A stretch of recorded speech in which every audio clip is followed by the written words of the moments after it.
feel so burning under pressure. Pressure. I'm way too stressed to. Wait, no, I'm not. I'm way too fine to be distressed. Yeah. Yeah, yeah, yeah.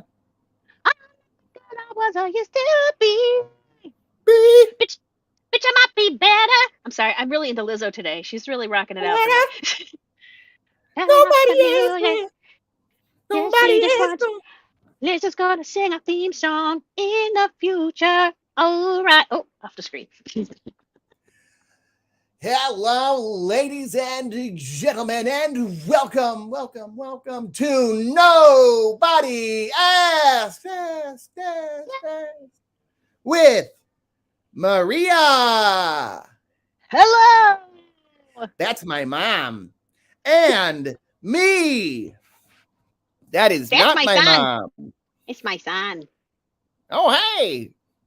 Oh, Today, hold on. we're going to be doing something a little different.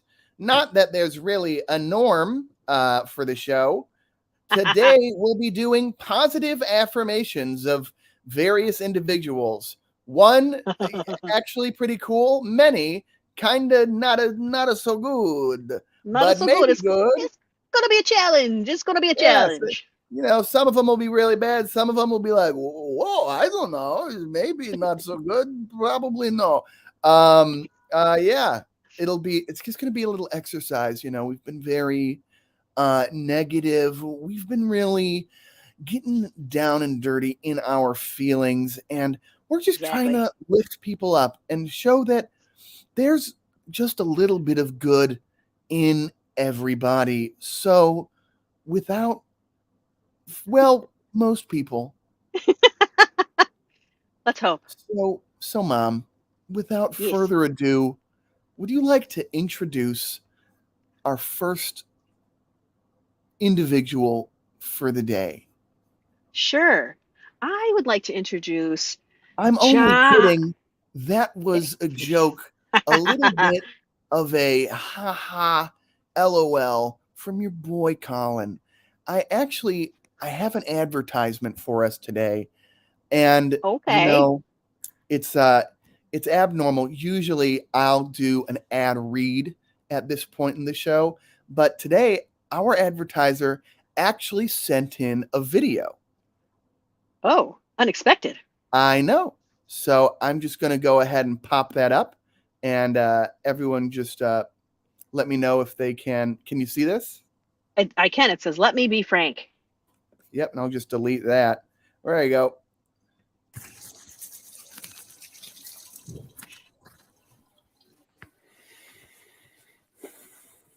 Oh no.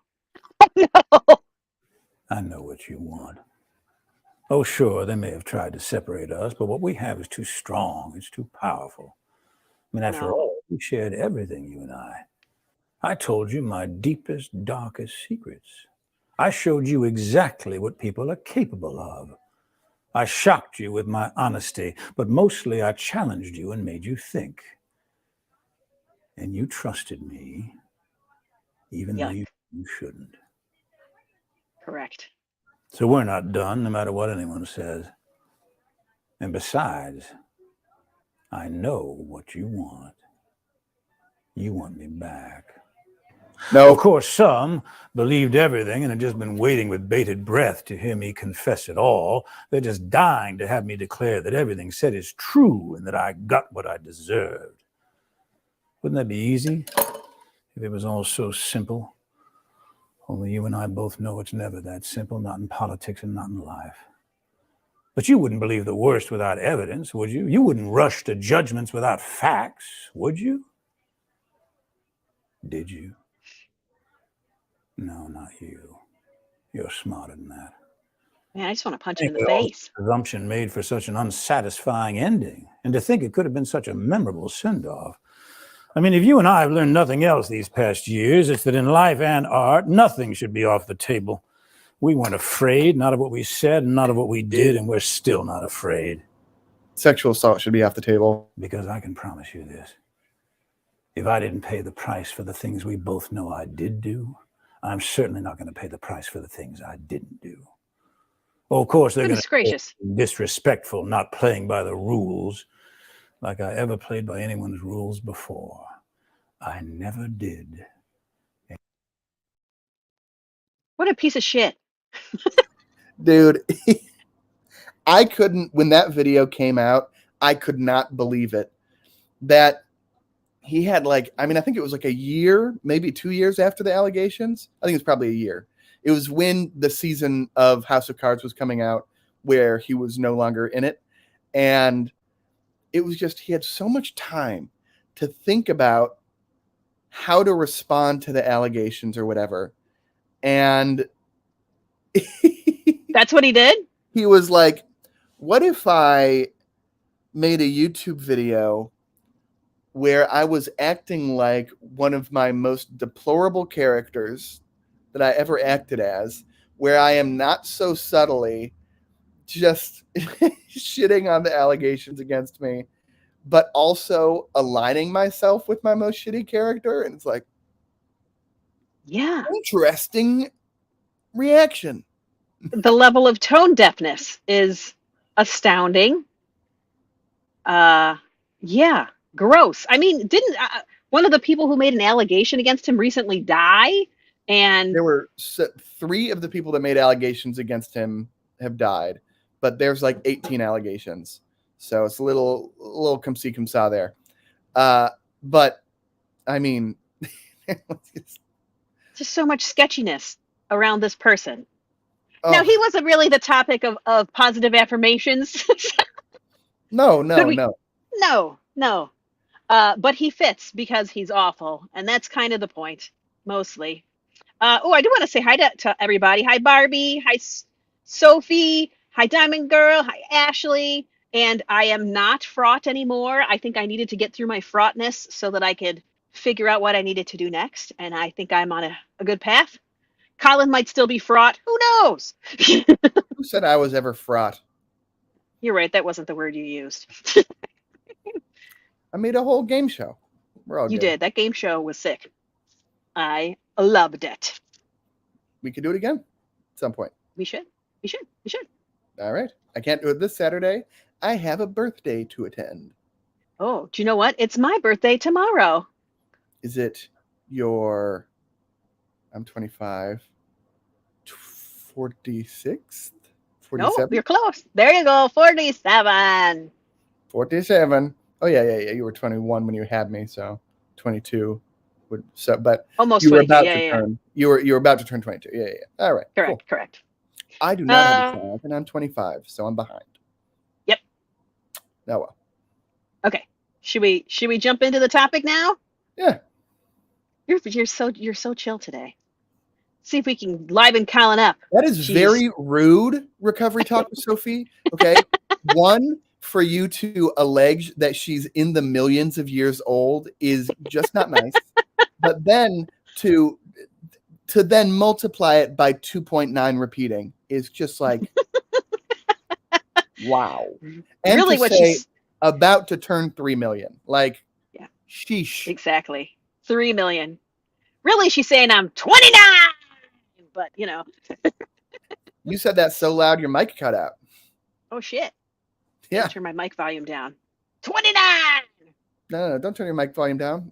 Then I have to turn my mic volume down. Oh, okay. Let's leave it alone then. All Okay. right, cool. So we're going to try to do some positive affirmations. And I thought we would start with an easy one, somebody who is easy to say something nice about.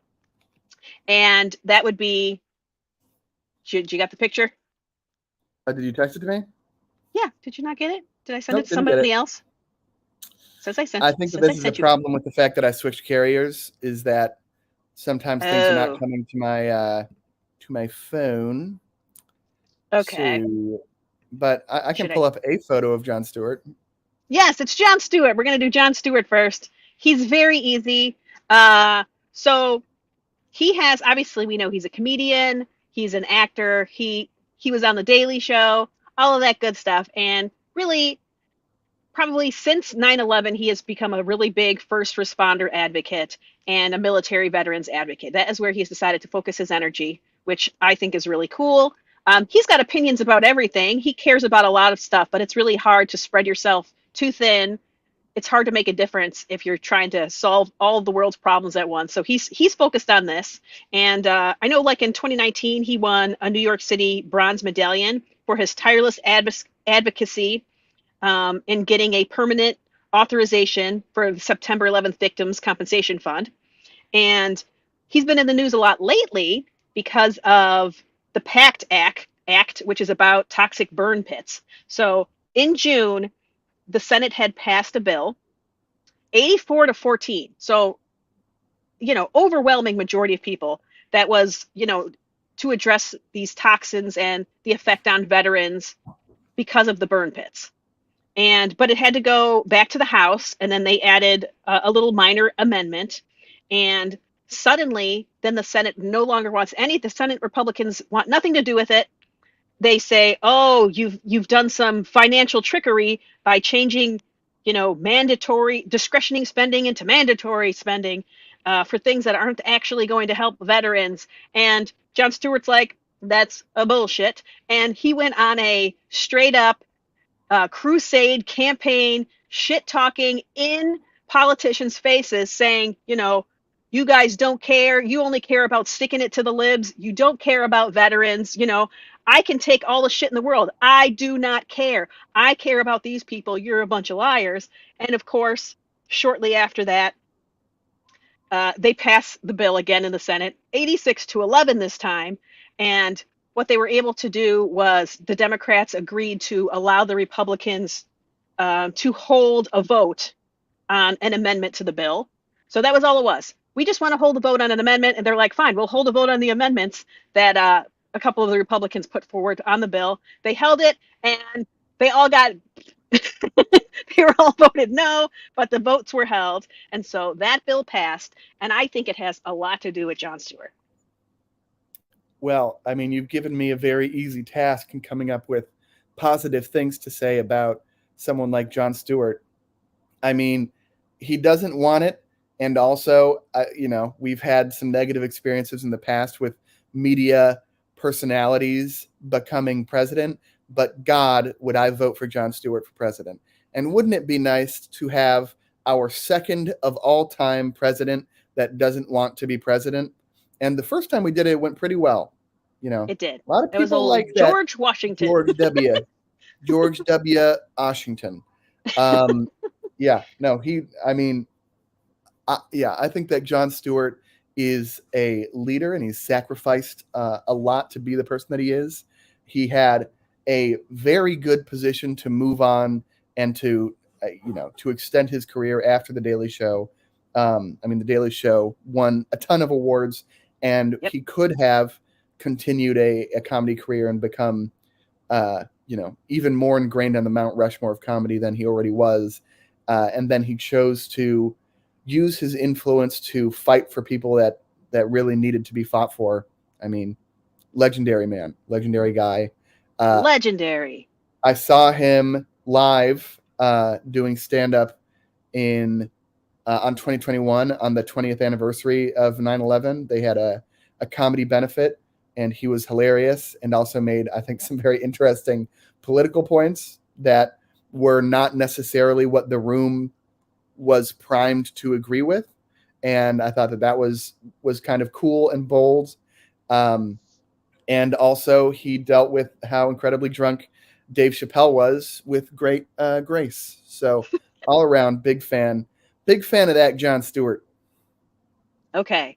So if you were going to be speaking directly to him right now with some words of positive affirmation, what do you want to tell Jon Stewart? Wow, I feel like that was what I was just No, saying. but say it to him. Say it directly to him. Say, John, you're leginerary. John, No, I don't know. yeah, so on the spot. First of all, John, it's an honor to meet you, and I'm a big fan. Oh my God, I'm so nervous. Oh my God, my throat is getting dry. It's just that you primed a lot of my interest in politics when I was younger, and I think that you showed the value of dissecting people's opinions and the value of pointing out hypocrisy and standing up for what you believe in. And then the fact that you led by example, and when you left the Daily Show, you didn't kind of fade into the background like some people that I idolize, Obama. You actually went out and fought for people on a subject that I hadn't thought about and hadn't seen you speak about specifically in the Daily Show. Just shows how you embodied that message. So can I get an autograph? I bet he'd even take a picture with you. He'd be Yeah, like, maybe. man. He'd be like, yeah, man, what's your IG? I'll give you a follow. That does not sound like Jon Stewart at all. Oh, okay. Maybe he wouldn't do that. I also like that he shows up to all of these events and stuff, and he's just wearing a t-shirt and a baseball cap and a scruffy face when he's yelling in people's faces like a regular man, you know? Yep. I love the whole vibe. He is it. And he's aggressive. And we Yeah, know when he needs how to we be. love aggression here. He's aggressive, but he also is intelligent, you know, in the way that he approaches things. It's not like just dumb aggression. It's smart, pointed aggression, you know? And yeah, he won't beat around the bush if he thinks you're a hypocrite. He'll say it to your face. I also, just going back to the president thing, I think that he would appeal to Republicans for that reason, for the fact that he's not like, he doesn't have he does not lack a spine at all. And he also fights for the kind of people that Republicans care about, which are veterans and first responders and firemen and whatnot. Yep. You know, I don't know. I feel like he'd have a chance, but it's nothing good ever happens in the world, so it's definitely not going to happen. Positive affirmations. Okay. I got a little bit of a shorter one for you. Okay. I have comedian. So we both went comedians very early. I have a little bit more of a, there's some problems. Chris D'Elia is a comedian. He's known for roles on shows like Whitney and You and Workaholics. He also has a number of long form comedy specials out. I saw him live when he came to my college and did a set, and it was absolutely hilarious. He's written one of the bits that I think is one of the best, like, story form bits that has this positive outlook on life, which is at the end of the special Man on Fire, which is all about how the whole special is about how not special you are. And then it ends with a 15-minute bit about how he spoke with his friend's daughter, like a 7-year-old girl, and the daughter made him realize that life is special even if you're not special, kind of thing. And it was like, it was a real piece of artistic mastery, which made it especially sad when a number of allegations came out against him, which were not, when you say allegations, you think sexual assault immediately. It was not sexual assault. The allegations that were eventually confirmed were essentially that he was a serial cheater on his then fiance, now wife. So they did stay together. And there's always been a murkiness to the waters of this, because at no point was there any question whether or not his fiance was staying with him. It was pretty clear from jump that they were staying together. And then later in a talk show that he has with his brother, where people send in questions, people asked about open or polyamorous relationships. And Chris mentioned that he had been in multiple relationships where it was discussed that there was not an expectation of monogamy. And so while the question has never been answered, it seems like there may have been some expectation that he was cheating or something to that effect. That was not the only problem. He had definitely, growing up, he had seen the reason that you do anything as a man as to convince people to have sex with you. And so when he became a very popular comedian, and that became available to him, it was like that was what he would do whenever he went to a new show.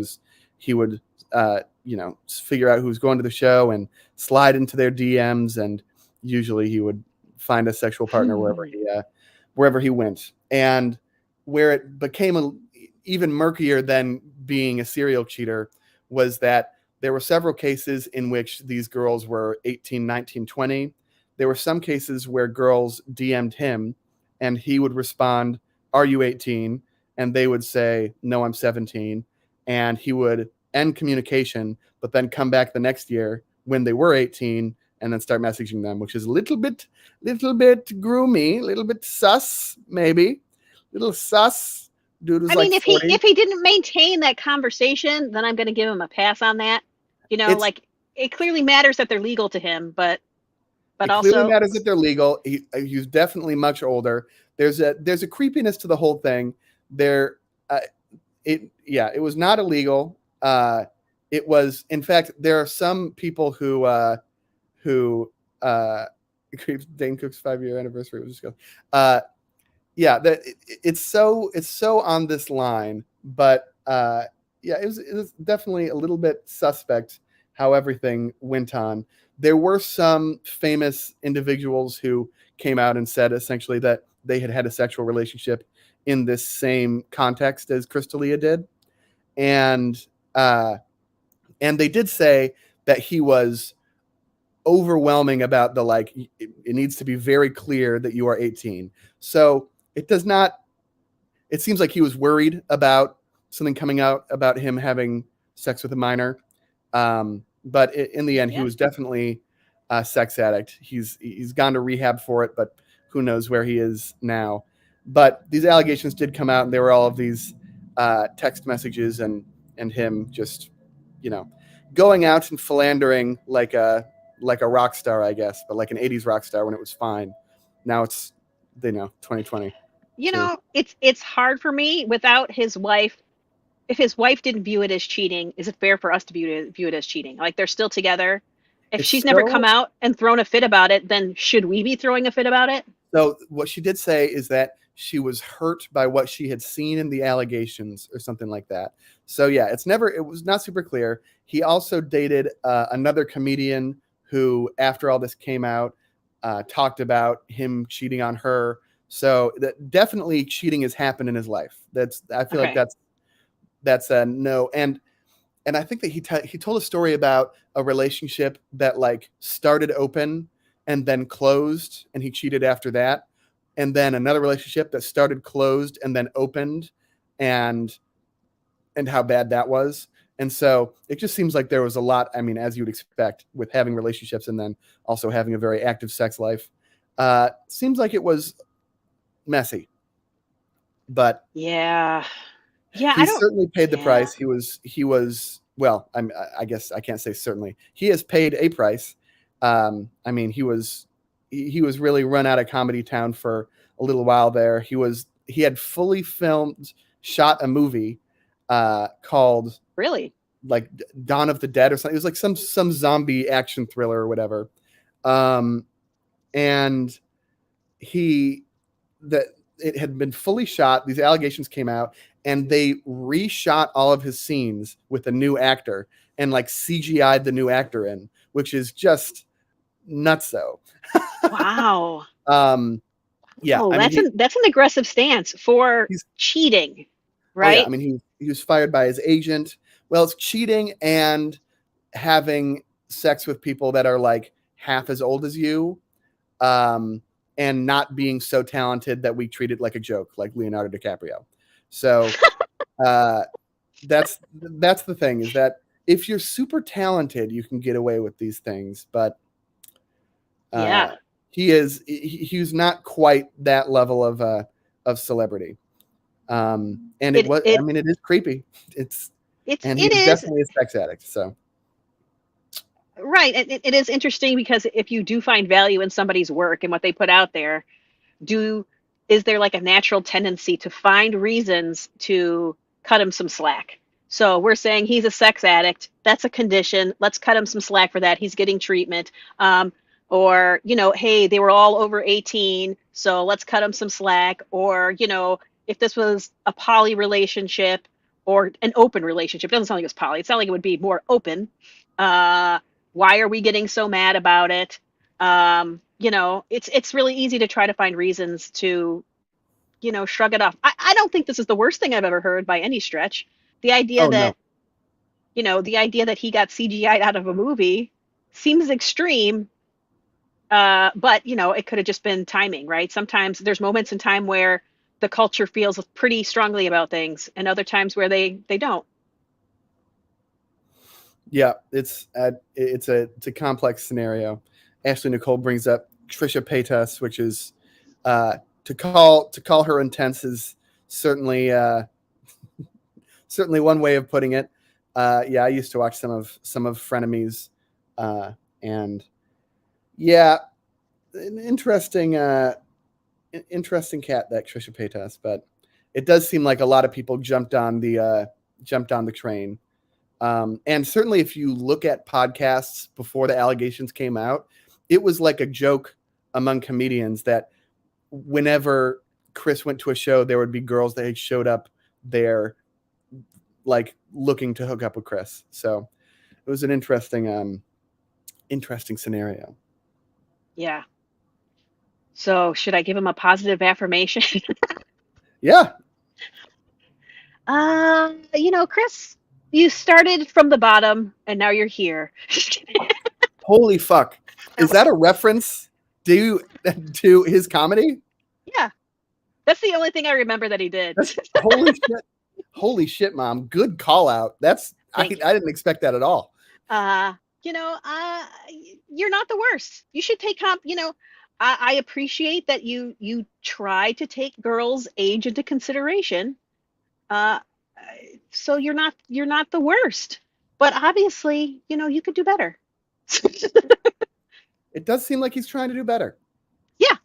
One foot in front of the other. You're married. I believe he's got a child now, right? Yep. Maybe take other people's feelings into consideration, and I think you'll be fine. I think you can do it. I think you can come back and, maybe they'll take your face off of the CGI and re-release it with your face on it. One can only hope. No, I don't know. That's I don't know if that was quite I don't know if that was quite a positive affirmation.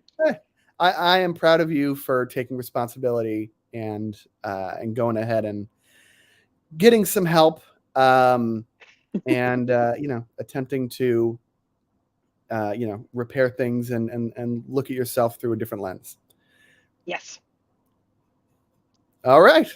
Let's not do that guy yet. Let's go with old Shia LaBeouf. Shia LaBeouf.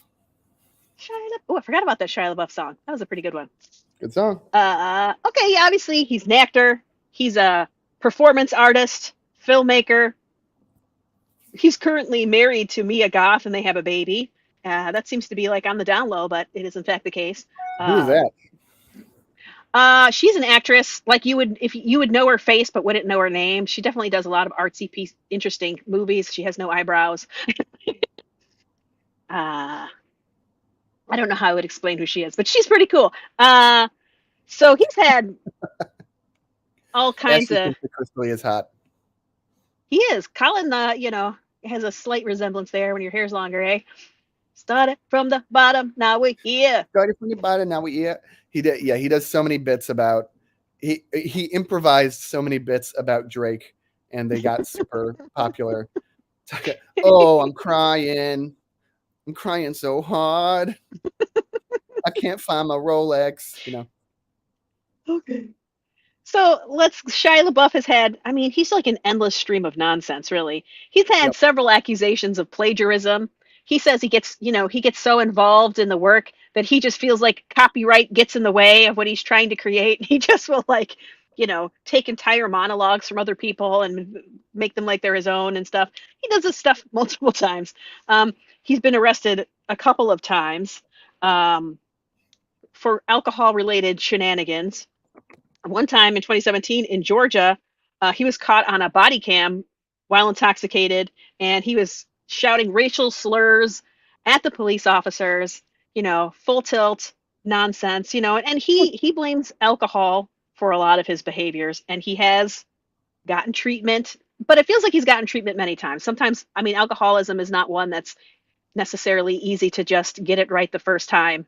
So, and he is one of those people that gets insane on alcohol, but I think he's insane all the time, a little bit, I think he's a little bit nuts all the time. So, The big thing that's going on right now with him that is worth mentioning is in 2018, 2019, he had a relationship with an English musician named FKA Twigs. Okay. And she is suing him for sexual battery, assault, and emotional distress. And I guess he also gave her an STD. Whoops. Okay. So I guess there was a point where I guess he would strangle her somewhat regularly. One time he did it in a gas station, like publicly, and nobody did anything to stop it. And she's like, "Oh my gosh, I am like nobody cares. Nobody's going to do anything to help me." And she did eventually get out of that relationship, but he had a lot of weird stuff. He would wake her up while she was sleeping and berate her and call her all kinds of names for hours on end. He made her sleep naked because clothes were a barrier in their relationship, and that way she wasn't open and available if she had clothes on. And he acknowledges that he has been abusive in other relationships and with her. He says, I've been abusive to myself and to those around me for years, and I'm ashamed and I'm sorry to those I've hurt. But Sorry, he says he's short aside. A congresswoman died in a car crash. Oh, which congresswoman? Congresswoman Jackie Walorski has died in a car crash. Republican representative of Indiana's 2nd District since 2013. Breaking news. Sorry. And we're back. Okay. But he does tend to blame all of his problems on alcohol. But there's a trial and it is set for April 2023. I'm guessing it's going to be, I don't know that it'll be quite the circus as we had with Johnny Depp and Amber Heard. Was this after it was said that I have a resemblance? What the fuck? No, I don't think that's what she was saying. I think so we're going to get more of this story, I think, with FKA Twigs and Shia LaBeouf. I think that's what's coming out. I think that's part of why we've seen Shia LaBeouf kind of disappear a little bit, is because, I mean, he's got all kinds of erratic antics. But even though he might be okay right now, we've got this thing looming over, anything that he might do in the future. And I'm sure he doesn't want to get CGI'd out of anything. So. Yep. I think he's on a higher list than Chris. Oh, I would think so. Should I positively affirm? Sure, if you want. Well, Shia, I mean, first of all, you're an artist, and you're clearly full on a tortured artist. Peanut Butter Falcon was crazy good, and in the end, it's just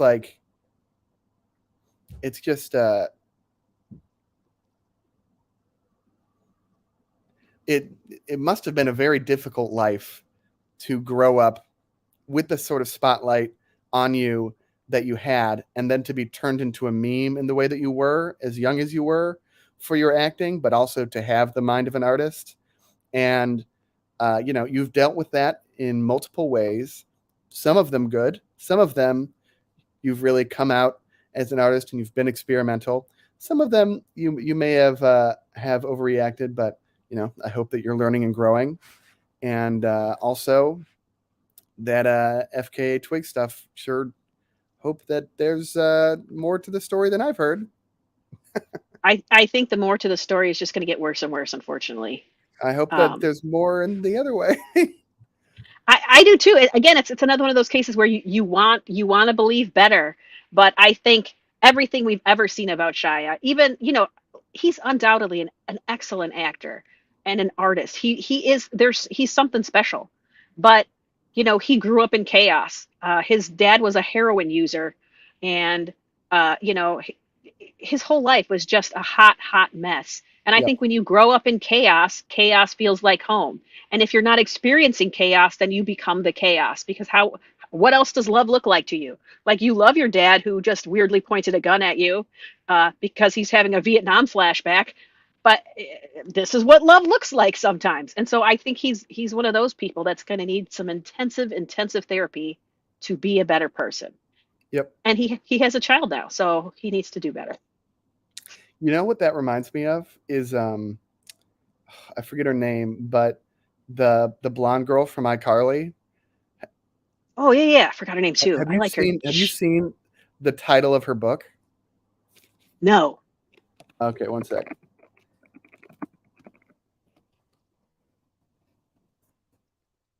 She had some weird Oh, relationships. it's called Was it with Jeanette 50 Cent? McCurdy.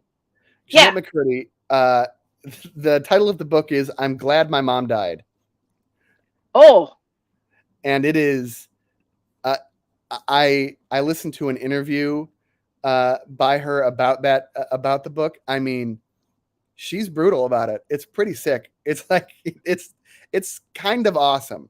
Like I wish that more people read, because the dead become so sacred to people, and it's like if they were a piece of shit, they're a piece of shit, man. And it's not yep. like they're going to hear you being nice now. So I do wish that some people that dealt with stuff like this when they have relatives that die would just be like, nice, justice has been served. It's so fucking. It's so, Man. I think she dude. has a podcast too. I think I've That's listened a to it before. that's a fucking badass book title. That is next level. I mean, Ashley says it was a good book. So Okay, maybe I should give it a read. There's also a comedian who she's got this very deadpan delivery, and she says, my mom killed herself 3 days before my wedding. That's one way to RSVP. I'm just kidding. She wasn't invited. And, and then she says, but in the end, we can all take a little bit of solace because she died doing what she loved, taking away my spotlight. It's like, holy shit. Oh man. but she didn't die though, right? She wasn't invited. She died, yeah. Oh, I thought you said she wasn't invited. Oh, She okay, wasn't never invited mind. to the I wedding. got you. I got you. I got She you. still killed herself. She still did kill herself. Okay, I Yeah. got you. But I just love Wow. the pure, like, you know what? You don't get to wriggle your way into my heart by killing yourself. Just like, I don't know, man. Oh man, brutal. I don't know why Yeah. that just reminded me. People's abusive parent stories just really get me all It's mad. it's hard to break out of that stuff, you know. A lot of people view their children as an extension of themselves, and you need to do what they want you to do, or else, you're a shame. You're a You, shame. you really get off on the wrong foot from jump if you're a certain kind of person, because you do gestate the child in you, and that is, I mean, an incredibly intense experience that takes a lot out of you, and that involves the concept of sacrifice. And so if you get the wrong idea in your head, you go, well, I did all this stuff for you, therefore you owe me something. And Yeah. it's like, unfortunately, no, it's the answer No. to that one. No. Um, and And it's amazing to me how many people in the world actually do deal with that. Like being in TikTok, you start to see like, a lot of narcissistic family members that are really running the show. And as soon as somebody, pushes back, then, all hell breaks loose. And, the entire family is now calling you a piece of shit when it was the other person who started the shit to begin with. You just see a lot of you see it a lot more with moms, weirdly, than dads, where moms are nuts and control the entire family and how the family does everything. And yeah, the idea that you owe me to do what I want you to do. Go get a job and pay for everything. And if I feel like giving all of that money to your sister who I like more than you, then that's what I'm gonna do. It's always just so weird. yeah, I feel very lucky to not have parents that framed their parenting of me that way, because Yeah, I do. Nobody does a perfect job, but I think for me, you're an individual, but I also know that you're meant for greatness, and I hope that me saying stuff like that doesn't feel overwhelming to you. That's I'm like, did I put too much pressure on him just because I know he's just freaking amazing and a world changer? So yeah, I just don't know what to do though. I mean, I know. I agree with the same shit. I agree. I think I'm dope, but I just like that doesn't tell me what the next step is. I'm just like, Well, I okay, can't but do I'm that fucking for you. blocked here. No, I don't want you to do it for me. I Oh, just good. the the pressure of it is like the fact that you can know that you want to do something and just not. I don't know what to do. Yeah, no, You know, I got you. But this is I trust that whatever you do naturally is going to automatically turn into something. So just trust yourself. Do what feels good. oh, yeah, I'm done. Okay, All right. who's our next person? Well, so just purely out of fear of like See? the time scale, I'm gonna do one that I absolutely yeah, no, that's fair.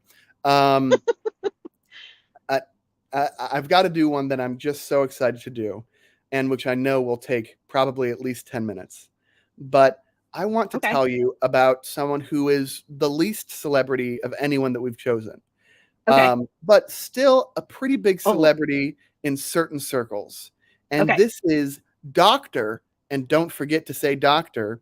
K-Tai, PhD. Okay? Dr. K-Tai, PhD. Say it twice Dr. or K-Type else. PhD. Dr. Dr. K-Tai, K-Type PhD. PhD. Very, very important that you say the honorifics lest you inspire her wrath. Uh, so K-Tai is a very accomplished neuroscientist and researcher. She works at the Salk Institute. She previously worked at an institution which I need to admit my bias, have some connections to. She previously worked at MIT, and she's huge in the field of optogenetics, which is it's a tool in neuroscience in which you are able to activate certain neurons in the brain by shining a light through a fiber into the brain, and then that area that the fiber is touching will be activated. It's a much more complicated process than that, but she does really. She is one of the leaders of that field. Okay. And for that, she has gotten a lot of praise up until people noticed her personality. And again, I need to confess some bias here, and I'll just tell you a few things that Keitai has done outside of all of the outstanding research that she's done up until now. Her most recent paper sucks ass. The Keitai's lab, which had a postdoc named Eyal Kimchi in it, hired me as an undergraduate researcher, which is a program that MIT offers where, in a certain window of time, undergraduates are allowed to apply for jobs, and then those labs get to exploit your labor, and the institute will pay for it. So it's a win-win. But importantly, the undergrads can only apply in this certain section of time. And so I found Eyal Kimchi, I met with Eyal, and was hired for a position at the Keitai lab. So there's a PI at the top of the lab, then there's postdocs under that PI, which are postdoctoral researchers. So these are all PhDs. Okay. And then I was hired to work on a certain project for Eyal Kimchi. That period of time closed, so undergrads were no longer able to research through this UROP process. But I had already been hired, so big win. I was going to work over the summer at the lab, and then I got an email from Keitai which said that the lab would no longer be offering me a position because I was a minor in neuroscience and not a major in neuroscience. And so I pushed back on that just a little, and I did it very kindly and without any aggression, and said, well, first of all, can you explain that I was already hired? I've already taken some multiple certifications in order to work at the lab, and there's no opportunity for me to work for another lab. So you've taken away my ability to work in research over the summer. And I essentially got a sucks but not my problem from Keitai, which was super cool. I pushed back more, and Keitai offered to do a phone call with me. And it's impossible to say why she wanted this to be on a phone call. Some would say that it was because it's just easier to communicate through voice. Others would say it was so there was no written record of the phone call. In the end, we'll never know. But in that phone call, she berated me with questions about neuroscience, which now with more neuroscience background, I can say I essentially aced those questions. And then got told, too bad, I still am not hiring minors in the lab. Maybe I would consider hiring you if you were a woman or a disadvantaged minority. And then the rest of the phone call is irrelevant, and I definitely didn't tell her to fuck off. And so it was a good time. Good time, that phone call. I ended up going through ombuds because of what she said. And in my meetings with ombuds, I was told explicitly that I should really consider what I'm doing, because Keitai had already gotten a reputation for blacklisting people that she didn't like at the Institute. Now, I think I was pretty far down the I'm not going to be doing science long term road, because I was a writing major. And so I decided to mush forward. Yeah, I wouldn't need to lie about being Italian because am part Puerto Rican. So couldn't you tell by my face? So yeah, went through ombuds. It was a very long and arduous process. Keitai ended up leaving, but I have some more interesting information to share about Keitai, because since then, and not at all because of me, a lot of people have taken notice of the fact that Keitai is maybe annoying. Oh, and by the way, I didn't bring it up because it would be a bullshit reason to get a job. And it's infantilizing, and anyone that gets a job entirely because they're a minority should feel infantilized when they're told that explicitly. That it's fucking ridiculous that she would say that to me. Especially, here's some more unbiased information about Keitai. Keitai is the daughter of two incredibly famous neuroscientists who attended MIT. They attended MIT, and so she's what you would call, and this is just a fact, a legacy admit to MIT, which is when you get into MIT because of your connections to it.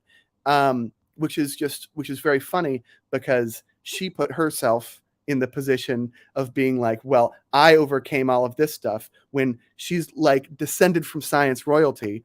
I am descended from enlisted military members without the connection to fucking science.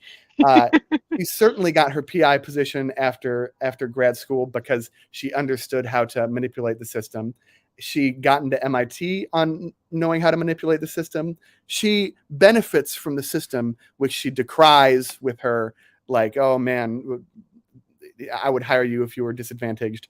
And she constantly makes herself disadvantaged. So here's the recent controversy, and I will pop this stuff up. I've realized now this is going to be a little bit longer than than I gave it That's credit okay. for. This one's a little personal. It's a little personal. Okay, so a fellow by the name of Stephen Thornquist, who's a postdoc at Columbia, and this is one of the reasons that I know this, is that I now live in Columbia housing. Wrote a pretty long, and if anyone is into science drama, I encourage people to read this thread by Stephen Thornquist, absolutely demolishing a recent paper that got out of the Keitai lab. And this paper has been in review for 4 years, which is what you might call way too long to be in review. But it's because Keitai is absolutely obsessed with her papers getting into top journals and will not allow her underlings to publish unless they get into top journals.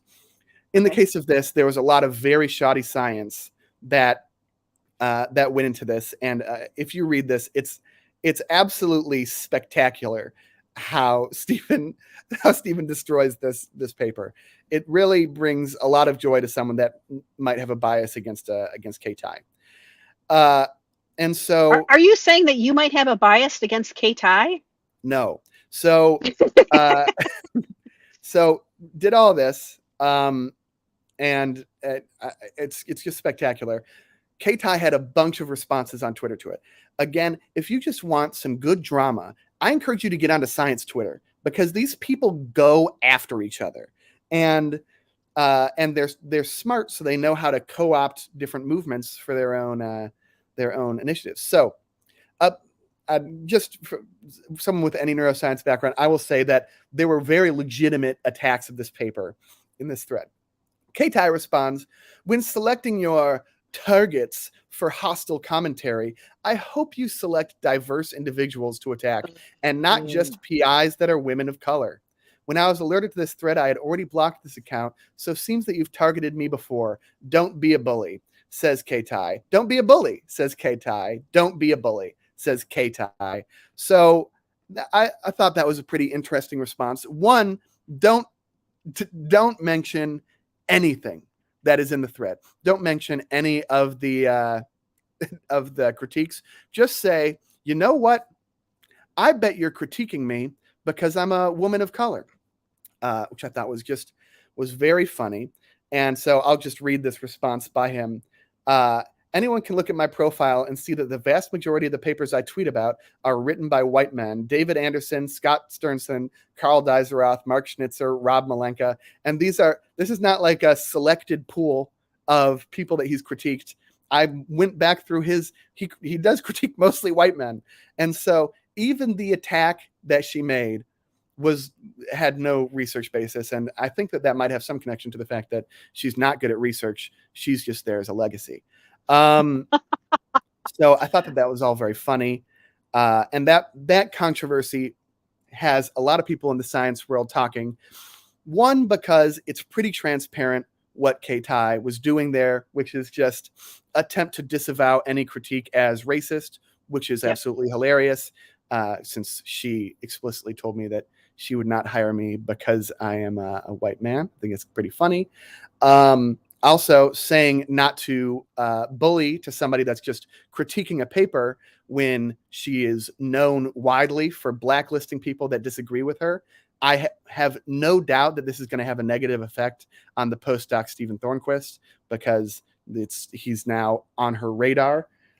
She has a lot of clout, especially being related to that science royalty that she is related to, and she has been known to reach out to different schools and institutions where people are being considered for jobs and heavily discourage them from hiring people. That's just alleged, but I don't know. I think that there's when a certain character gets built out, it's pretty interesting that those allegations also happen to occur in lockstep. So here's some more funny stuff about K-Tai that I I want to build and paint a complete portrait.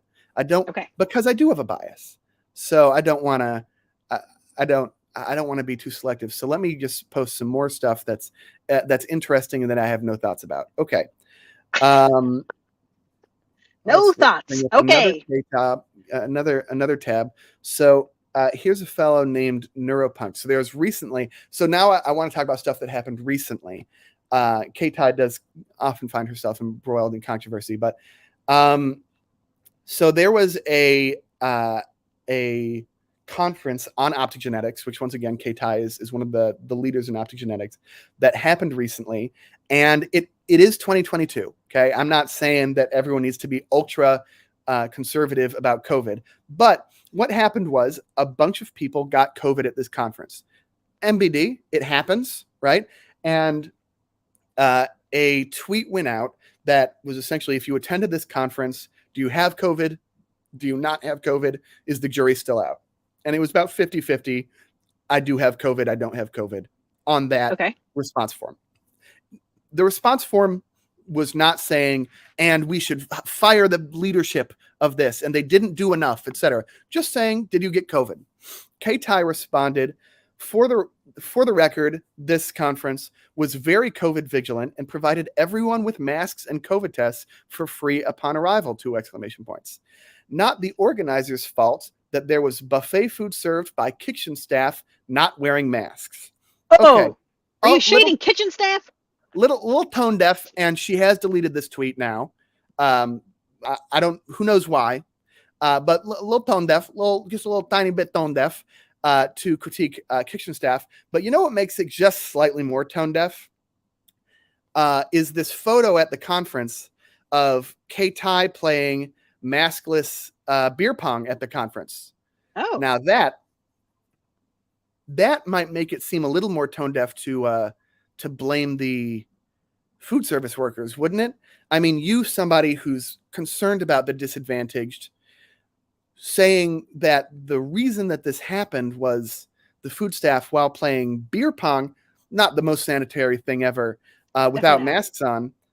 That's interesting. I don't know. I guess no other conclusions should be drawn from that. But I don't know. Just a little interesting piece. Maybe, I don't know. This is just conjecture, but maybe she only cares about when people are disadvantaged when it serves her. And maybe she does What? feed into this idea of meritocracy and the fact that people that came from humble beginnings actually deserved it. Because she's not necessarily from humble beginnings. But should I provide evidence for that? Yes, I will. Yes, I will. Oh, Here, okay. There's more. here from her own mouth is a thread that she has now deleted from 2 years ago, which I did not know about until a couple days ago and has brought me some great joy. So classic K-Tai, let's frame it immediately as sometimes forget to be grateful to be a U.S. citizen. Got talking with A. Fenton about how our parents immigrated to America, and it reminded me to hold on to the inspiration and courage that our parents had. That's very nice. That's very sweet. All right. You're not going to believe the first sentence of this. Oh my God, of this thread. You're not going to believe it, but it is from the horse's mouth. The horse in this analogy is K-Tai. My great-grandfather had a monopoly of eggs in all of China, and my grandmother was super rich living in a mansion when the Cultural Revolution happened and communism took everything away. Oh, uh-oh, egg monopoly looking motherfucker. Descends from an egg monopoly. I Goes mean, on. obviously, communism took it away, so they were at least, average for a certain period of time, maybe. Well, maybe. That's a maybe. Okay. There are conflicting. So I will. Really, egg monopoly is the meme of this whole thing, and people do now call K-Tai K egg monopoly tie, because in this thread talking about how hard her family had it, starts from we were ultra rich oligarchs of eggs in China. Which is just so rich. Goes on to explain that they emigrated to America and that it was very hard. And then somehow in one generation, both of her parents went to MIT and then became two of the most accomplished scientists in the country.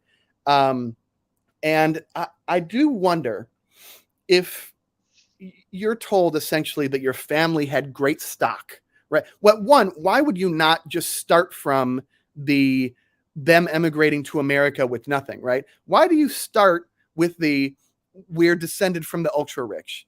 Is it maybe that you buy into this idea that your family comes from great stock? And you know what's evidence of that? They were down for a generation because of the damn Cultural Revolution. They were down for a generation, and then they immediately clawed themselves back to the very top, to MIT, to scientists. Maybe we're just genetically superior. And that's the reason we were able to overcome these odds.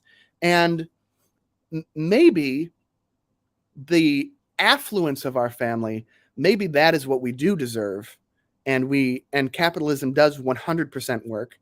And so the only kind of discrimination in a college that I should be worried about is sexism and racism, and not, I don't know, nepotism. I did do a search. K-Tai tweets a lot. I have not found a lot of stuff about nepotism and complaining about that. It's weird. It does seem kind of like a blind spot in her Maybe a little. very socially liberal policy. Her very, Or all that. what if you were, maybe economically challenged? Maybe you still are, maybe white, but maybe Nepotism, you aren't economically rich. challenged. Yeah, maybe you're not rich. Maybe you just don't have connections to a certain field. Maybe you reached out. Maybe you yourself clawed your way into a very esteemed institution from a scenario that is just not known for producing people that go to an institution like that, like, I don't know, public schools in Washington and Utah. Maybe you did claw yourself into a situation like that, and then into a lab, and then you were accused of being unworthy of your position because of how you look. That's interesting. I just think that's an interesting thing, to think about when you are descended from ultra rich science royalty, and you got into that place, and you got into it overcoming the odds because you are an Asian woman, and they are underrepresented in science. Are they? So, what, Mom? So that, I don't know. It's all very interesting. And so maybe we should just take a step back and positively affirm Kay Tai, Okay. who has a real head on her shoulders that she earned completely. Kay Tai, I appreciate how much you care for, the disadvantaged and, people of color. I think that's really altruistic and caring of you. I really do. Agreed. It's good stuff. But, you know, No buts. It's positive. yeah. And you know what? I'm hoping that you can find a way to maybe extend those feelings of concern and care to like everybody, like maybe judge people on their individual character. I'm really optimistic that you're going to be able to turn it around. And that you're going to be able to see criticisms of you in a positive light in a way that will help you in the future. Like maybe your science will get better because you're receiving criticism. Yep. Did I do it? Was I I successful? think you did it. I think you did it. I think it was great. And I think Kay Tai, that there's a lot of evidence that you care about social issues, and that you might eventually be able to realize that when you're in a position of power, you have a responsibility to the people that don't have that power to do right by them in a socially liberal way. And I think it's clear that you know about social liberalism, and that you know about various issues like this. And so I really do think that there's a chance that you'll be able to embody those same values in your actions. And I am just so excited for the potential that you have to change and to practice what you preach, and not see people as their color and their gender, but see them as minds. And and also don't see them as their income or their status on the hierarchy of science, and maybe do right by people, whether or not they are powerful with respect to you. Maybe when people dedicate 4 years of their life to your lab, I don't know, maybe try to advocate for them. And maybe if you didn't do right for them in the past, you attempt to make up for that, and you acknowledge how you failed the people that created work for you and whose labor you were able to take advantage of. It seems like you're familiar with the concepts. And so if you just extend it slightly to ideas of class and of power structures, if you just extend it a little bit, I think that you might be able to form a fully logical idea. And that would be really cool.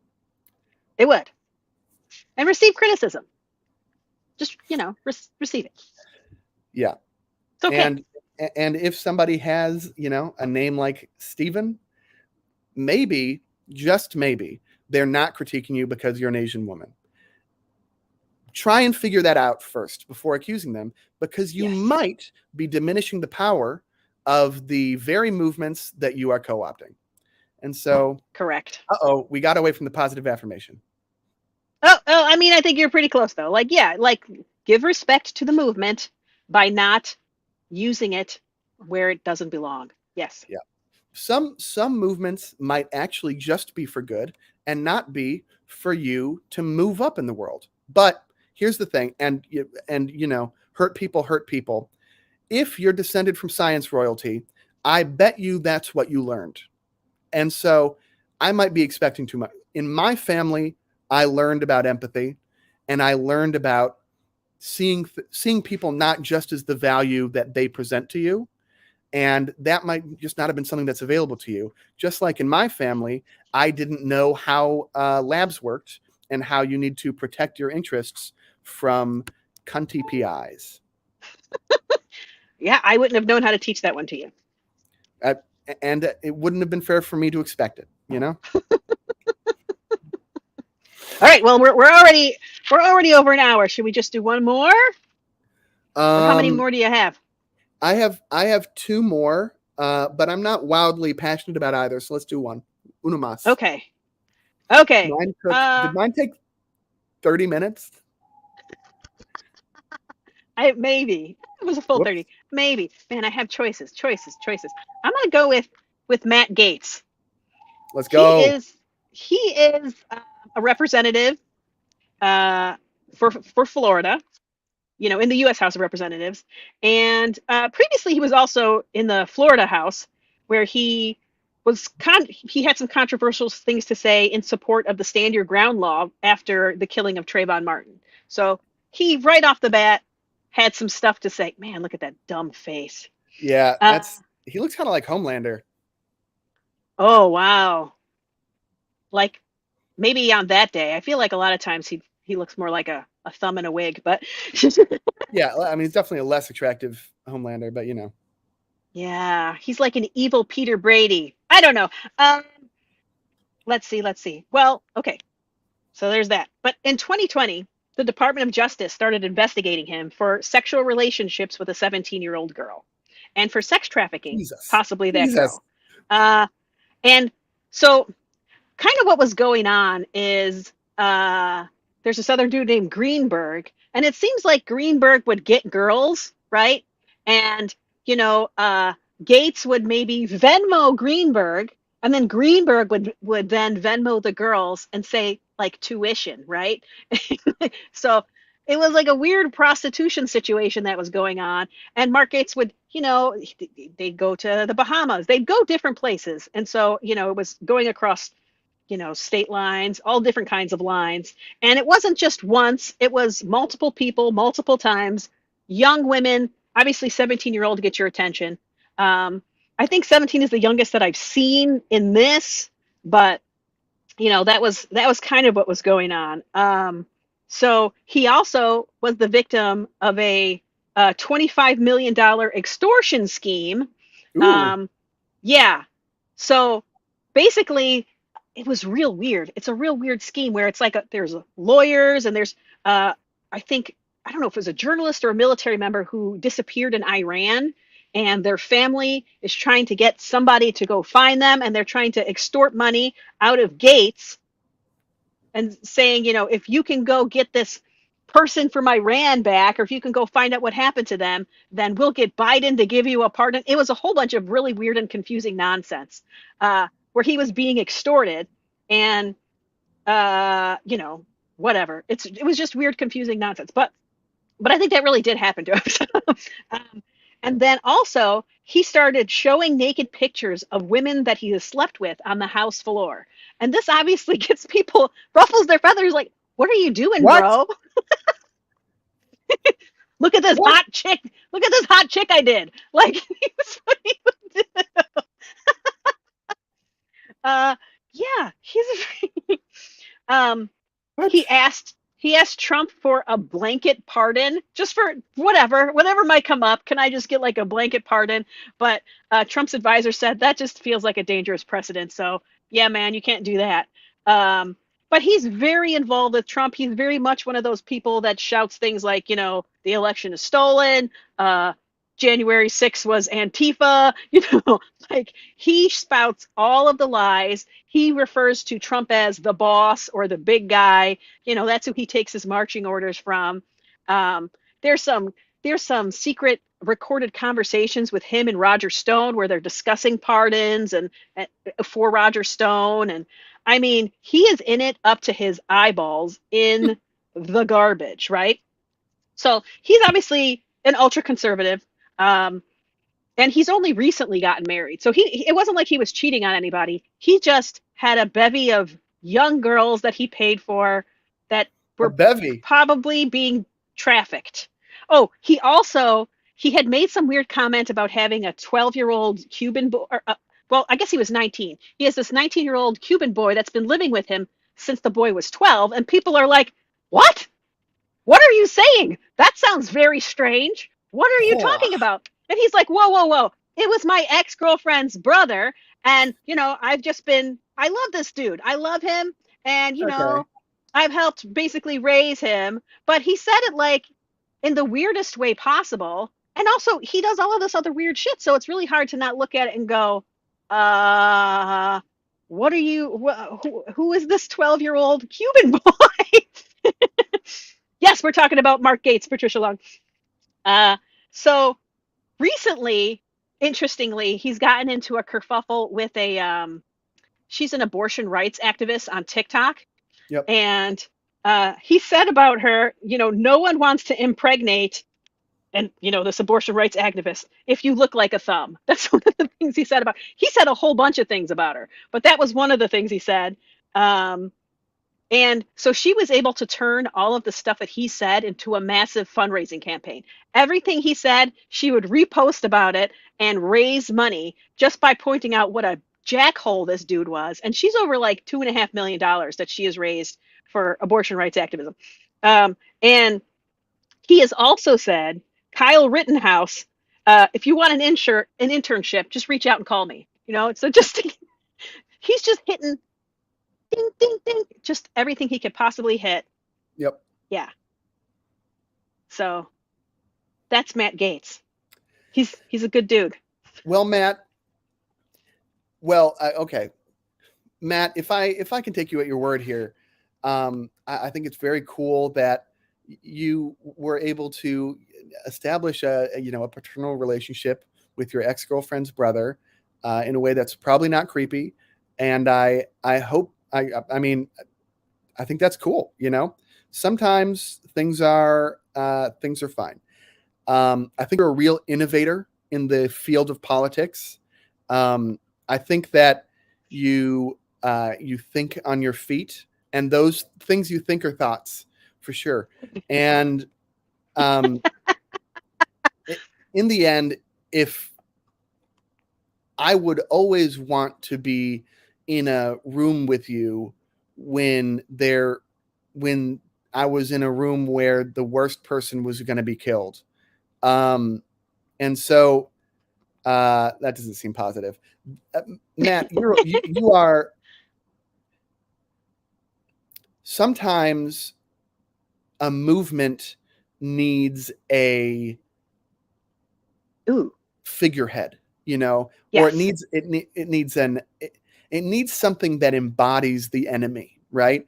And for Republicans, that could be any number of things. It's libtards, it's Mexicans, it's the gay agenda, it's Hillary Clinton's lizardy sex cult. Those are the things. You and Lauren Boebert or whatever, you two have done a great thing for the Democratic Party in embodying that thing.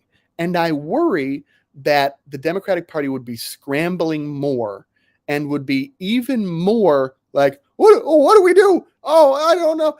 We hate the color red, without you. And so you give us that thing and you embody that thing in some ways more than Trump does, because Trump is more like an eel. He's like hard to, you're like, where are you? You, on the other hand, are so perfect for it. And Yes. I think that you serve a real purpose in galvanizing the left, certainly more so than it has been galvanized. So thank you for that. Wow. I was actually impressed. You did it. That was some excellent affirmation. That was great. Thanks, Man, dude. we flew through him. I mean, he was kind of easy to fly through. He's just such a piece of garbage. He's terrible. Yeah. So he was worse than my other politician, which was Eric Adams. Eric Adams is pretty light by comparison. He's just like he's just corrupt. And I was going to link him to K-Tai by the fact that he really only cares about like BLM and all of these different political movements so far as they help him. And also he's just a fucking hypocrite. But he's just no Matt Gaetz, man. He's no Matt nowhere near Gaetz. that. He's a De Blasio, man. He's just a fumbling baby. And he says some dumb shit that sometimes I think he believes it. I think he believes it. I think he believes it because he does occasionally say things that are like, okay, that seems like a normal thing to say. Like if you talk about global warming, he's like, the global warming is real. Like we need to stop pretending it isn't. Like he'll say some stuff and you're like, okay, so you're here on planet Earth with us. But then he just will say other, just like you can tell he is in the underbelly of the beast. Eric Adams we're talking about, right? Oh, I'm sorry, Matt Gaetz. I'm sorry. No, I don't know about Eric Adams. No. Okay, no big deal. Confused because I had been talking about Eric Adams. Yeah. Oh. No, totally. The other one that I had was Tucker Carlson. Oh boy, let's do Tucker Carlson. You want to do it? I do. Okay, man. Terrible. Tucker Carlson's an interesting cat. Okay. All around there, I have this weird pseudo admiration for him because he does what you need to do in a career like what both he and I kind of want, which is take the opportunities that are put in front of you and then do the thing that you need to do, you know? Okay. Like, so he's a man of many faces. Are we doing a positive affirmation before we even get started? No, I'm telling you my honest opinion. He's a man of many faces, right? And right now he's filling Bill O'Reilly's spot. Except that he's more pro the head of Fox News than even Bill O'Reilly was, but he's fulfilling that spot. I mean, so he came from money, and I mean, one thing, you know, that some of my hatred for K-Tai comes from the fact that she's constantly trying to frame herself as having overcome the odds, despite being one of the most well prepared to be in her position of anyone in the country, right? That bugs me. You know what Tucker Carlson doesn't do is lie about where he came from. He says all the time that he's rich and not because of his own work. He's rich and he goes, I'm rich from my inheritance. I never had to work. And so that gives me the power to actually do what I want to do and be who I am. And I'm like, you know what? Weirdly self-aware. Okay. He was an intern. He definitely wanted to be in media. He definitely had this interest in being a talking head, and he got his first big. Well, he had multiple starts, but his first big start. I mean, you could say that my first big start was Make 48, but it'll be a fucking cliff note in my career.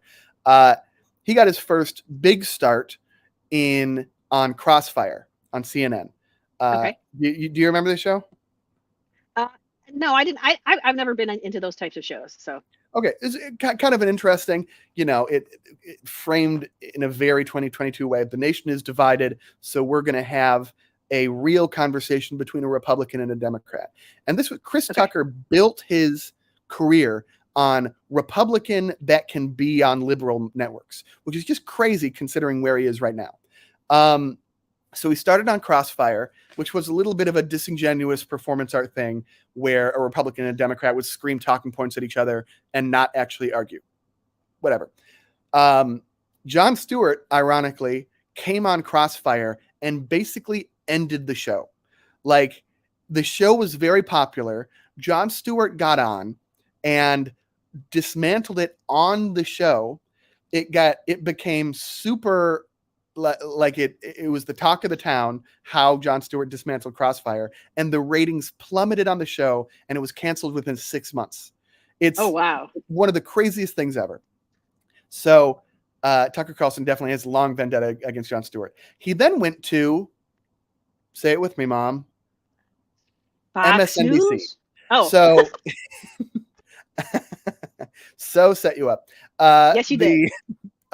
He went to MSNBC, and then he was like the Republican correspondent for MSNBC, and he was fucking likable, dude. You should see these old interviews. He was just, I mean, he was a Republican. He was a Republican, but he was palling around and having a good time, and it was just that he would be on these different shows, and he just kind of slowly faded to the background of MSNBC over a little while. But he was kind of universally adored even by Democrats at that point. Then you see a little bit of a fall. He ends up getting on a radio show in New York, and he goes full shock jock on this radio show, and he'll say all sorts of ridiculous, very Andrew Tate stuff. Very like, women should just shut up type of stuff, but he's being a shock jock. He's fulfilling his role again. Super likable on MSNBC. Now he's a shock jock. He's saying ridiculous stuff that he would have never said on there. And then eventually gets a show on Fox while Bill O'Reilly is still on there, and is regularly talking to the head of Fox that Fox is too pro-Trump, and that Fox needs to maintain its own message and integrity, and that works with the CEO of Fox on integrity in air quotes, obviously. But the Fox News thing, it can't be a Trump network. It can't lose its stranglehold on the Republican demographic, so it needs to split in some way. And he strategizes with the CEO of Fox. And the reason that he's now the darling of Fox is how close he and the CEO are, and Murdoch. Excuse me, he and Murdoch are. Bill O'Reilly eventually becomes, the disgraced ex host of the O'Reilly Factor. Tucker Carlson fills his spot, and here he is now. And I mean, he is the ratings guy. It's no longer Hannity. And I have a few kind of funny clips of him. Okay. One in particular. So what I do try and do is, you can find these highlight reels, but then it's just like cobbled together of the worst moments of somebody or the best moments of somebody. And it's not necessarily representative, right? You can find highlight reels of Joe Biden stumbling over words that way overcharacterize his mental deterioration. You can find Trump owning people compilations, which way overcharacterize his ability to put together a sentence. And so what I want to do is show you a recent example. So I believe yesterday, the news came out that we had killed the leader of Al-Qaeda. Oh, did you hear about this? I didn't know that. No. Yeah. The leader of Al-Qaeda was killed. And so I have this clip of Tucker Carlson, which is just a comparison between two eras. So it is relevant because it is recent. And so here is the clip that is, I think, a little bit highlights Tucker Carlson's mode of operations. Tonight, Biden gave a speech boasting that he's killed an Al-Qaeda figure in Afghanistan. Great. Feel safer? Of course you don't. Nobody does. They loathe the elected president so much they're incapable of acknowledging any accomplishment, no matter what it is. Trump is bad. Trump killed Baghdadi. Therefore, killing Baghdadi was bad. That's how these purported geniuses actually think. They are purely reactive. Tonight, Biden... Wait, I got you muted. Let me unmute you. Okay. Pretty good, no? Pretty good. It's absolutely classic. But yeah, Chris has embodied the Fox model now, and there's some pretty. I have another clip which is much more highlighty. It's a little bit more selected, but it's just so funny that I wanted to show it. But yeah, Tucker, he embodies the Fox News brand now. He is an amorphous blob that picks up whatever the goals of the network he's currently on is. He's said all kinds of dumb shit. He has said some like oddly straight up racist shit, and not in the like Democrat like, oh, you don't agree that AOC is the best politician ever, therefore you're racist, like actually racist stuff. And so yeah, he's a real. He also completely bought into the Trump had the election stolen conspiracy. So he's, Really? and he is the most viewed show. So the reason that I put him towards the end was the idea that he has a ton of influence. And if someone that you know in your family believes the election was stolen, there's a good chance that that opinion came from the mouth of Tucker Carlson. I'm going to show one more. I'm going to show the Jeopardy clip now because it's just so funny. Jeopardy. Yes, and you can mute me so I don't. Echo. Yes.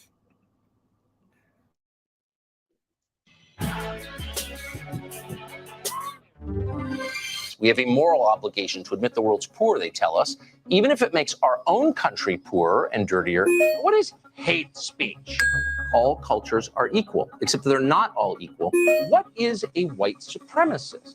Well, I'm like extraordinarily loaded just from like money I, inherited. I've never needed to work. What precisely is privilege? Our civilization is superior, and we need to defend it. What exactly is a nationalist? Our leaders are weak. If you let people spray paint obscenities on City Hall, pretty soon they are overturning cop cars. Weakness invites aggression. What is a fascist? There was no physical evidence that George Floyd was murdered by a cop. What exactly is this disinformation? All right, I gotta go. You should stick to the thigh-high boots. You're better at that. Is that sexism? This may be a lot of things, this moment we're living through, but it is definitely not about Black lives. And remember that when they come for you, and at this rate, they will. Who exactly is the fear mongrel? Rock filled with a bunch of, semi-literate primitive monkeys. Who's the racist here? Wow. That was a fun concept. Whoever came up with that. And it's so perfect because that is, if you watch Tucker Carlson segments, he'll say the Democrats are saying that there's racism in America, but what exactly is this racism? And that's always how he does it. Is he asks this question, and this honestly, now that I've said it, if you watch Republican shows, I mean, you'll see it in Democrat shows too, but it is so. They ask a question and then they give themselves credit for answering a question. And it's a way of seeming smart. Fucking Ben Shapiro does this too, is you'll say something to him and he'll be like, so what you're saying is essentially something completely different from what you said. And if I were to take that as true, then I would respond correctly and I'm perfect. And so it's so perfect. I love that as a concept. Whoever came up with that should get a raise. Although I'm sure they won't because no one watches The Daily Show anymore. Oh my goodness. So should I try to do a positive? I can be Tucker Carlson right now. Just give me 1 second. Oh. So what you're saying is that this is a positive affirmation show, but what is your positive affirmation? Well,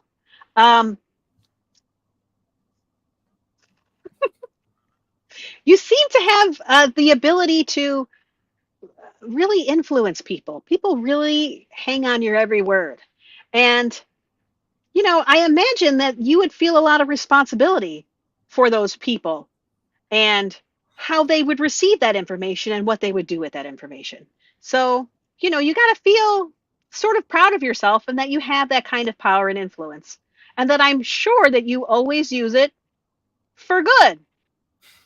Right? What is using it for good? Well, what is this good that they speak of? Is it to be racist? Well, that's bad,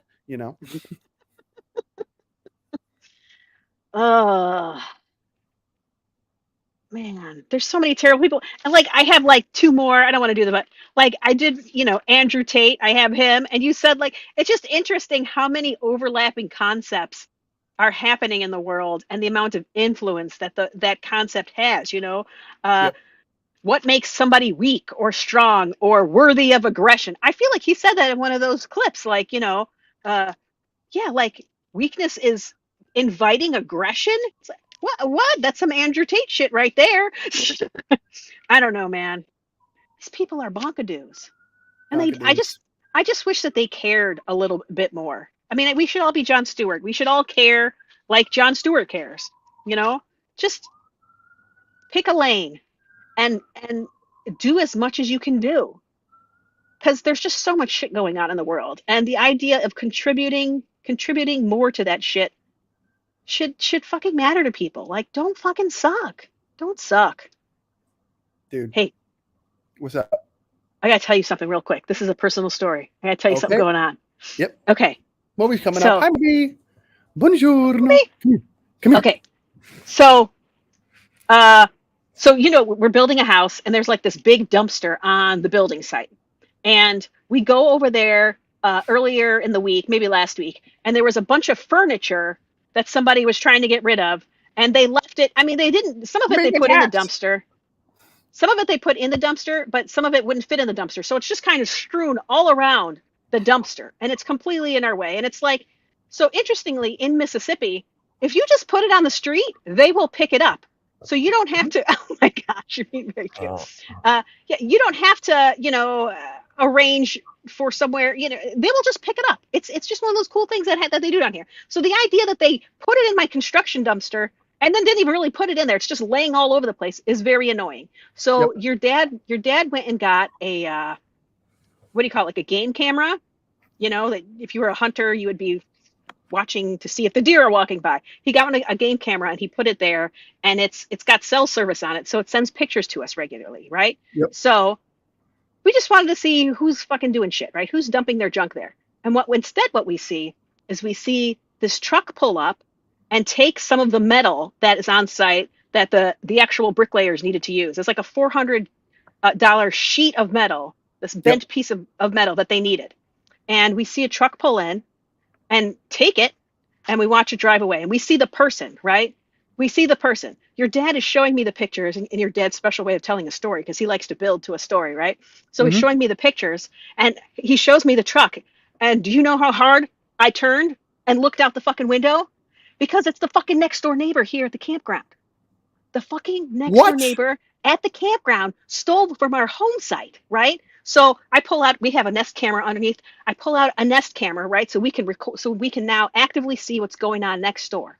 As we then get our builder over there, and we get the police over there, right? And as your dad goes down to meet the police and the contractor at our house at the build site, we see this gold car go by, which we see regularly next door also. This isn't the truck, this is a separate car, but we see that all the time come by, right? And your dad's like, hey, did you just talk to that guy? And they're like, what are you talking about? And he's like, okay, never mind. But I had just put the Nest camera up. So your dad can see, 5 minutes later, we see that gold car pull up next door to our camper where the Nest camera's at.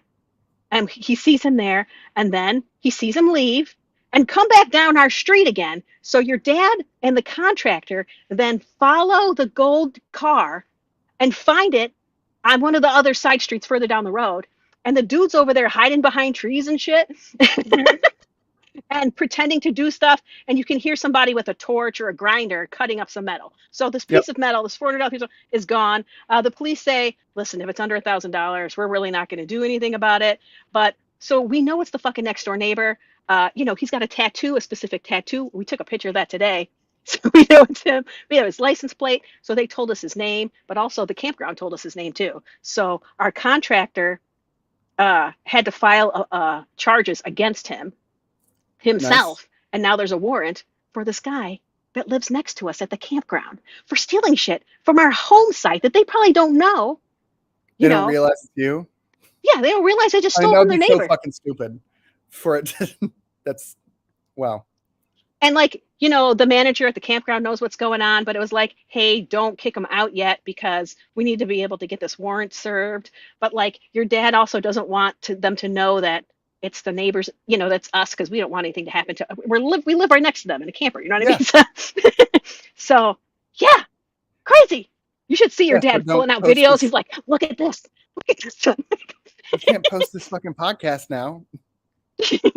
Why? I'm pretty sure our neighbor's not watching the podcast. Yeah, but can they afford a good lawyer?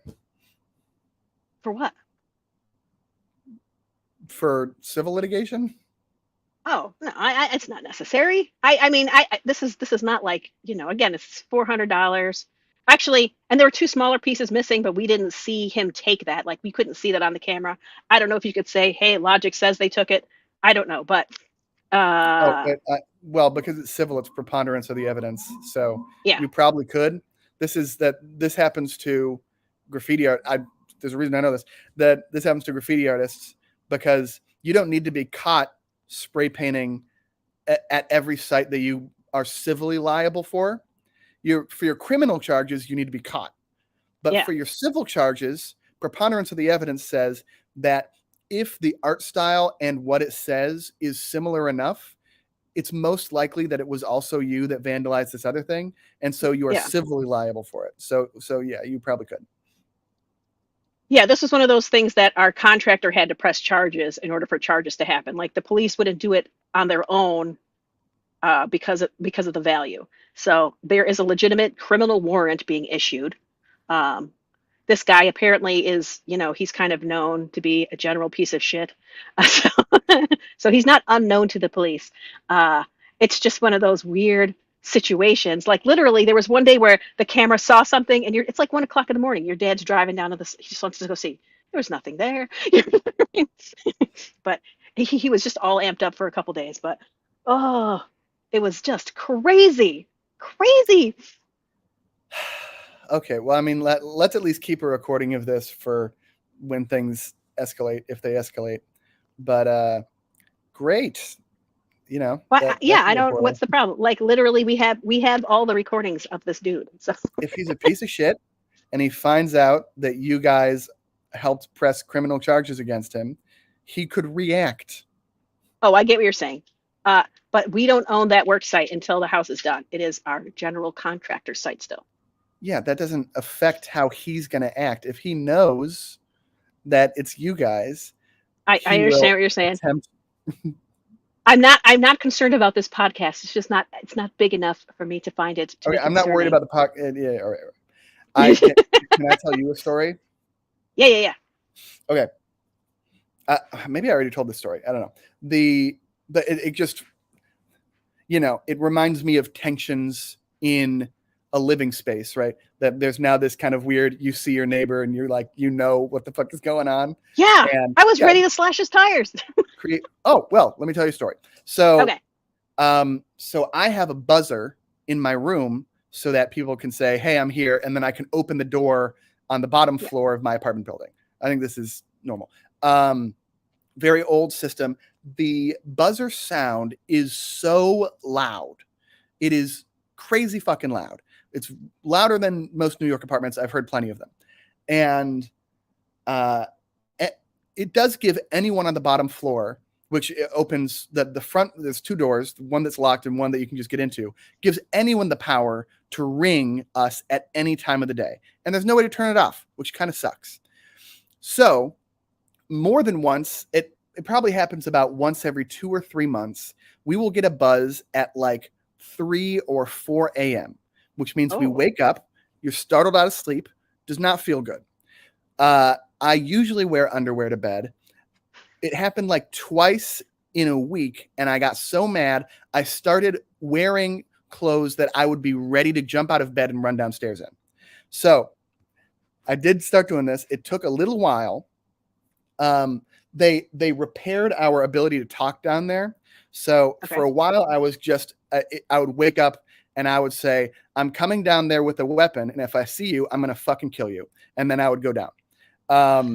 And never would anyone be down there. And I'm guarantee I've freaked people out with that. So I get buzzed. I think this was maybe a month ago. I get buzzed and I'm in an outfit where I can run down there without changing anything. So I grab my glasses. I don't grab anything else. And I sprint down the stairs. I'm ready to get this person. As I'm going down the stairs, I hear people getting buzzed on every floor. I hear different rooms, their buzzers going off. And I hear people getting up and getting mad. So this person is doing it to multiple floors. And I'm like, oh, I'm so ready. Well, somebody buzzes the guy in. Somebody goes, ugh, I'm not dealing with this, and buzzes the door. So when I get down there, the guy's entering the door. And I go, did you just buzz my room? And he goes, what? And I go, did you just buzz my room? He's like, what room are you in? I tell him. And he goes, oh, I meant to press an adjacent room, which is a fucking lie. I heard him Right. buzzing all these different ones. He's like, I forgot the keys to my apartment, and I'm a fucking moron. And so I just needed to get in. It's 3 a.m. right? Mhm. And I laid into him. I said, I heard you buzzing other rooms. Hey, next time that you forget your keys, sleep on the fucking street, okay?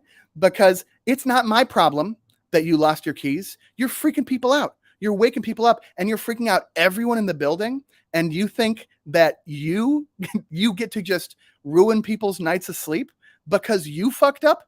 Absolutely fucking not. What's your room?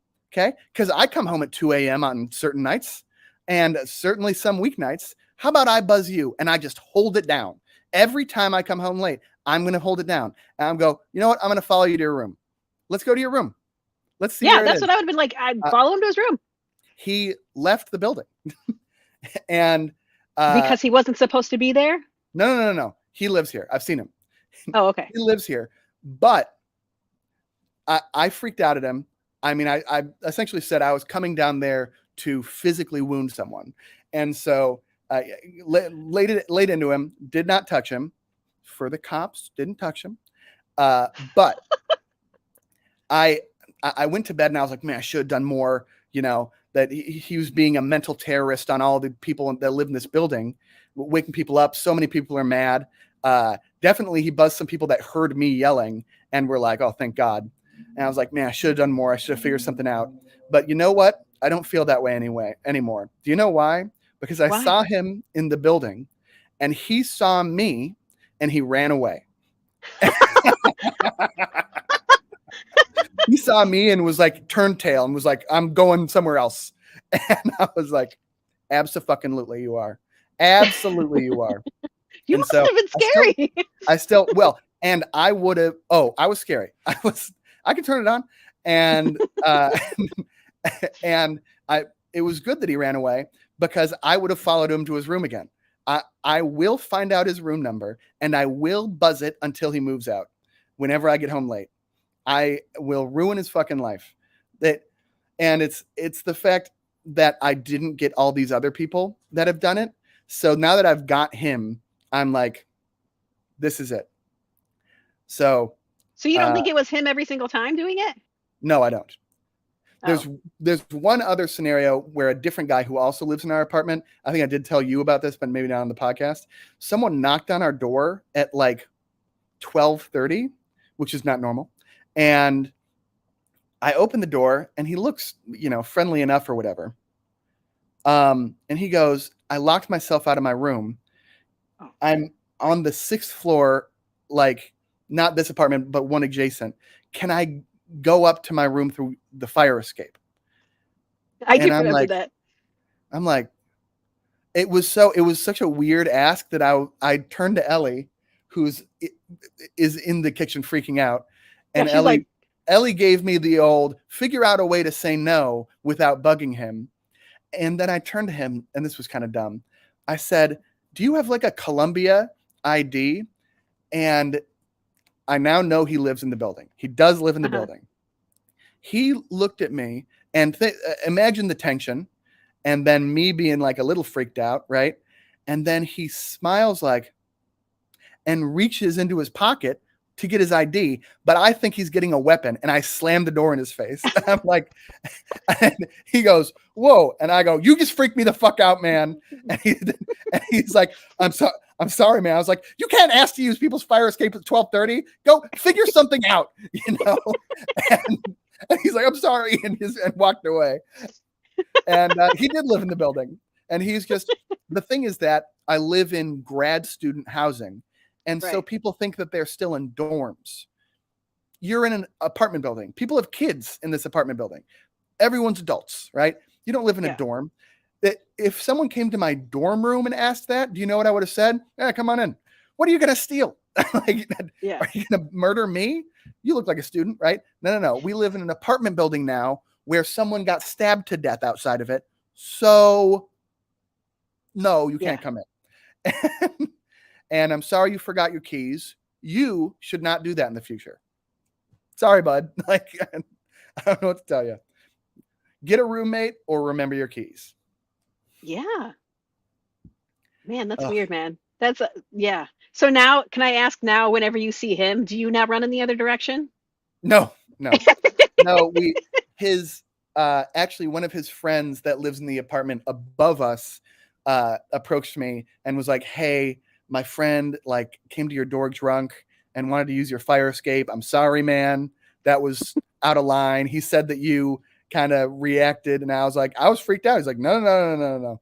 I told him that's fucking crazy to do that. I was like, all right, that's great.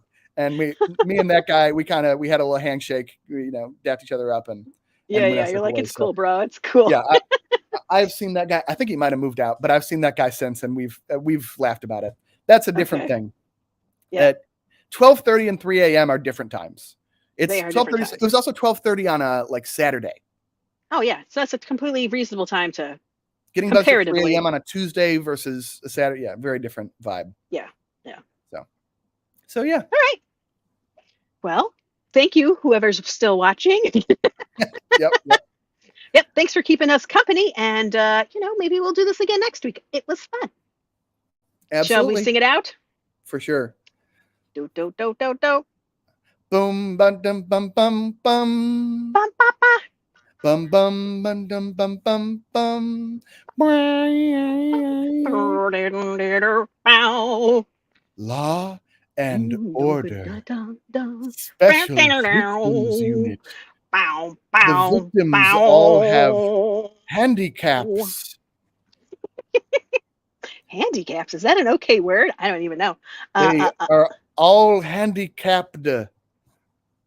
I don't know if that's an appropriate word. Oh, here we go. What are you supposed? They're fucking cripples, bro. That's a worse word, I think.